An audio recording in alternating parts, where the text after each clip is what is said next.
I have been playing rugby for 26 odd years. I ruptured my left knee. I was lucky not to have torn any of the ligaments. My boss is a Marine, Kevin, y'all might know him, and he said, hey, I know how you can really heal that. He had told me about the fact that he took yoga, which I often giggled at because he's a Marine and I was an Army Ranger, and so there's always that little competition there. So Kevin invited me to my first class and I was hobbling around. I thought, how hard could it be? I thought if this Marine can do it, certainly I can do it. The doctor encouraged me when I told him I was thinking about taking some yoga, and he says, you should. So I did. It struck me very quickly that this isn't what I thought it was going to be, that there's something going on here that's it's difficult. I was unable to do many of the postures that have to do with bending your knee because of the injury. I came back for a second class and a third class and thought I could really begin to feel, wow, I haven't touched these muscles in a long time. One of my favorite postures for my knees is the fixed firm pose. And when I started my first couple of classes, I couldn't even get on my knees. And the thought of going back and touching my shoulders or my head to the ground behind me, was truly stunned the first time my head hit the ground behind me. It's a tremendous feeling when you reach these posture positions that when you first got into class you never thought you could hit.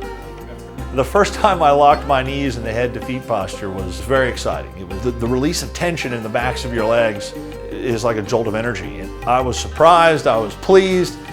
The locust posture was the second posture that I thought I'd never get my feet off the ground. One day, with enough struggling, the legs popped up about 3 months ago, so it's about a year in the making. I was stunned, I was shocked. It was something that I did not think that I would ever be able to do. You have to consistently work yourself through these changes, and Savasana is a perfect example. As you're sitting, you're trying to relax, and you're fidgety, and you're trying to wipe sweat off your brow and sweat's in your eye, and you're drooling.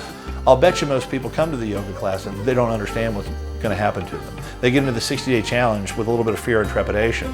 It really appealed to me. I felt that it's time to get into a new regimen. Now is the time. There's the right discipline, there's the right regimentation. These exercises are tough. This is a challenge. The little achievements that you make become very special to you. You can recognize that you're improving. And for me, again, it was getting back on the rugby pitch within 6 months of starting Bikram Yoga and feeling great. Told all my Army buddies, yes, I'm taking yoga, which they all giggled at.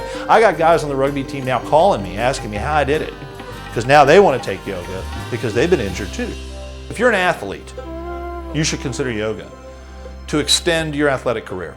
I feel better today playing rugby than I did 8 or 9 years ago. The Bikram philosophy, I think, is a fantastic intertwining of your body, mind, and your soul.